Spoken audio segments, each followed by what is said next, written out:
Hey guys, it is Saturday morning here in the Philippines, so it is time for us to do our free-for-all weekend video. Today I got something unique in store, and actually Mike Dyson gave me the idea for this because when I did the tour of my collection video, part 2, and I was showing the diorama, he mentioned that the guys at this old garage here are kind of lazy because none of these cars are getting restored. He said, man, that Superbird would look great in petty blue with all the petty livery on it. And he's right, except they're Dodge Daytonas, but still, besides that, they would look great restored. And all of these cars would look great restored. So that's my theme today, guys. I'm going to show you these cars in a little closer detail, what they look like unrestored, and then we're going to bring out a whole new diorama look with all these cars sitting here in the same spots, but in pristine new condition. All of them except for the Buick back here. Unfortunately, I don't have another Buick. I thought I did, but I don't. And also the Chevelle that is being worked on in the garage right here, that's a 65. Unfortunately, I do not have a 65 in mint condition. I have a 66, so that's going to be taking the place of the 65. But, so we'll go ahead and give you a close-up tour here. So as I said, we have our Buick that will remain there. It'll be restored in the future. But these guys are going to get their asses in gear and restore all these other ones. So anyways, I guess we could think of the 65 Chevelle as a parts car for the 66 Chevelle that's going to get restored. So that's what we'll say for that one. Then we have our 64 Dodge D100 here that will be getting a makeover.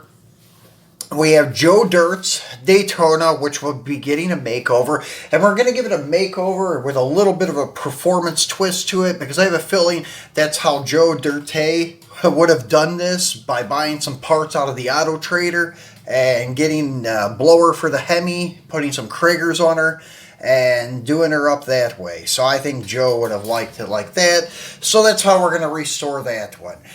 The one in front of it, we're going to go back bone stock with it. And then the Challenger here, well, we checked the paint codes and things. It turns out it was not originally petty blue.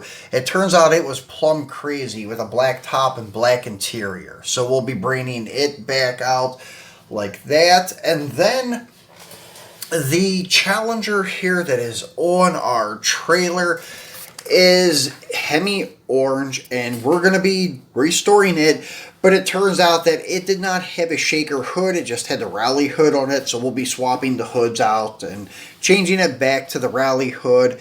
We'll also be restoring its tow vehicle and even painting up the trailer to give the trailer a nice shiny coat of black paint. Christine, well, she does the work on her own, so she'll restore herself, and since it does that, it'll have the blacked out evil windows, so she will be taking care of herself, you could say. So then we have the Olds back here, our Hurst Olds, and he's seen some better days, but we will be restoring him too. And I think it had the opposite paint code on this car from the factory. I think it had the black bottom and the silver top. So that's the combination that we'll be going back with on this to give it its 100% numbers, matching original paint code and look.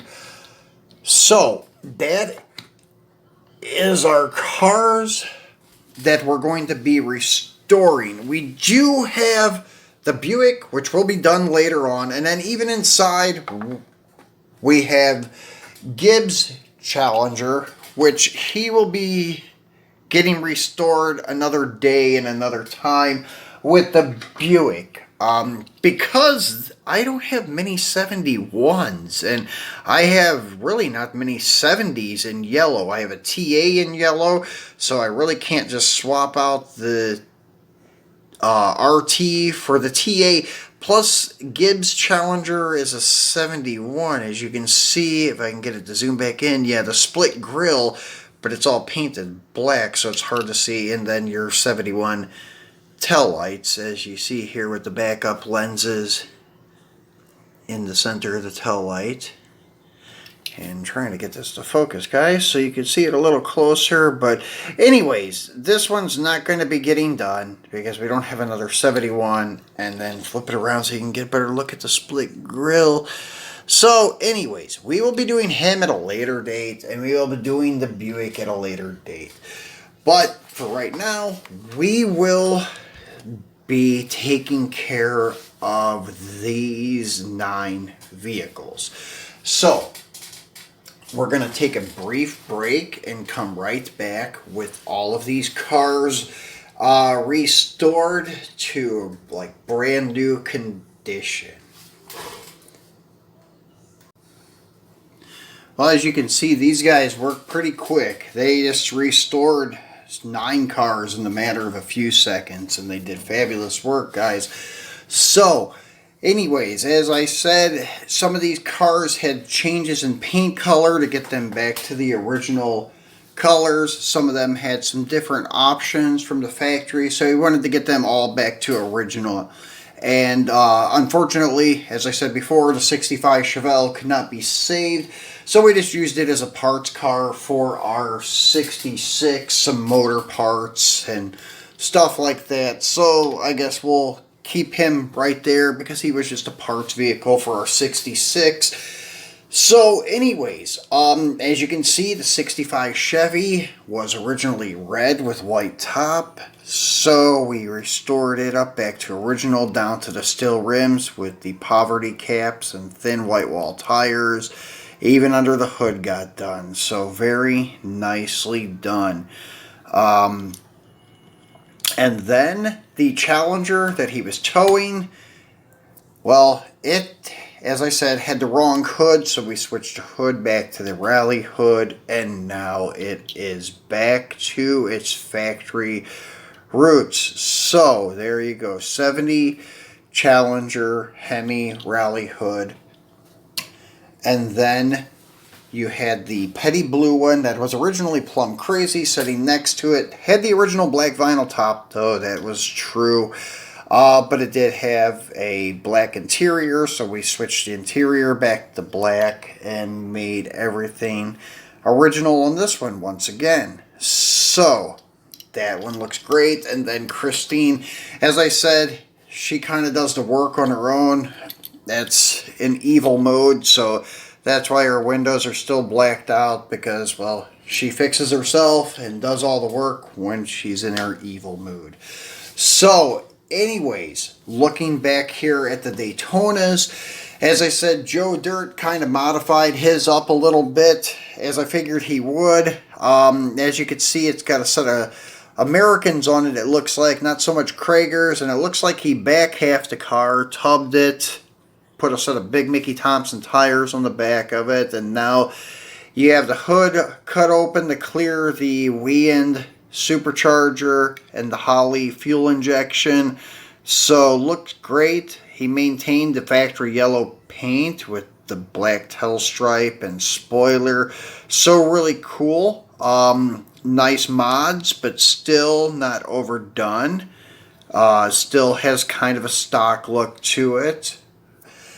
And then the one that was really rough, we restored back to original, and it was a black with a white tail stripe, which is kind of rare. Usually it's the opposite. It would be white with a black tail stripe. So white tail stripes are kind of rare, and as you can see, it has the white interior and not the black interior, kind of vice versa of what the Challenger was. So had to swap out the interior for a white interior.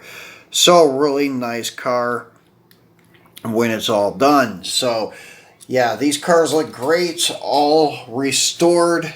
And then the Hurst Olds, as I said, kind of switched up the paint job here because it was originally silver with a black bottom with a red interior. So we put it back to original, and there you have it, guys. Very beautiful car. This is one of the 80s classics in my book, along with the Grand National and the Monte Carlo SS. Love the G bodies from the 80s. Those, I think, were some of the best looking cars that came to us from the 1980s, was the General Motors G bodies. And this actually is my favorite. Right before I came here, I sold my last 1-to-1 muscle car, which was an 87 Olds 442. So I have a very soft spot in my heart for these G bodies. They are great cars, and one of the last rear-wheel drive mid-size muscle cars GM ever produced. They kept their pony car, the Camaro, but then got rid of their mid-size muscle. And then by the mid-90s, they done away with the rear-wheel drive big body Caprices and Impalas. So really dig these cars. So anyways, moving along to our Dodge pickup, and here he is, done in a cream yellow with a white top. Once again, this one has steel wheels with the poverty caps, body colored steel rims like the 65 Chevy. So nice duo, Mopar and Chevy pickups restored, and looks great. So there's our truck, and as I said, this is our 66, which unfortunately the 65 was too far gone to restore, so we just used it for some parts on the 66. And you know what, to be honest with you, I don't even know what would have been interchangeable unless that was a Z16. So we can say that we found a rough and rotted Z16 and took the big block, the 396, 375 horse, the SS hubcaps, and maybe even the 12 bolt, and put in this 66 Super Sport, because I don't know what else could have been interchanged besides the drive line of those two. So yeah, I wish I would have had a 65 to do, but unfortunately that's the only 65 I have. I've been contemplating buying the Johnny Lightning set, which is kind of cool, the Barnyard set, which has a mint one in like a butternut yellow, and then they have the rusty beat up one in, well, the butternut yellow. That would have been a perfect car for, or perfect set actually, for this theme for today. But unfortunately I didn't buy that one. I still may buy it. The only reason I didn't is because I already had a beater 65, but no mint 65. So that would have been perfect for today's theme. And as I said, later on, maybe we could do that, and then later on, maybe get a better Buick, and then act like we restored the Buick, and then Gibbs Challenger inside there. So, haven't had a chance to get Gibbs Challenger in mint condition. They have the sets available, but they're like $23 or something like that. That comes with the yellow Dodge Ram, and then it has the NCIS enclosed trailer, and then Gibbs Challenger in mint restored condition. So may eventually get that one, just so we can finish this theme and restore all of them. So yeah, that was kind of my idea to do today, to kind of give you guys a look at them.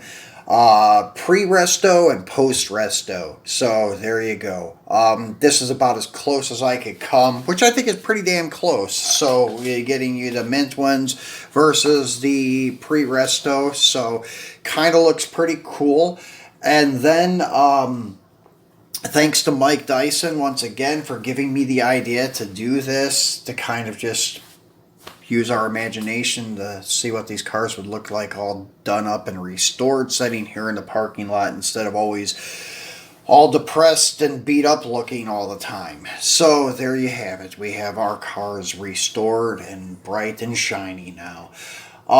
So guys, probably tomorrow I'm going to do another video and it's going to be another Mini GT unboxing because, as I said, I have some other brands that I would like to do next Wednesday, and I still have a couple of Mini GTs that I want to get out to you guys and show you. I have the new white Nismo R32 and then the new Supra with the Pandem body kit on it, the first release in silver. So maybe we'll do both of those tomorrow and for Sunday's video.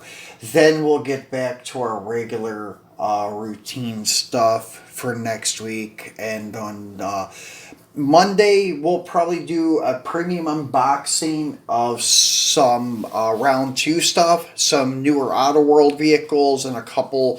Well, I know for sure I have one Johnny Lightning. Not sure if we'll have the other one by then. If not, we have 4 new Auto Worlds and a newer Johnny Lightning to unbox for Monday's premium unboxing. So we'll do that come Monday, but between now and Monday, we will do another Mini GT unboxing. So hope you enjoyed this fun and unique video today, and please subscribe if you have not. Please give me a thumbs up, share the video, tell your friends about my channel. I appreciate you guys watching, so enjoy your weekend, and I will talk to you, well, tomorrow.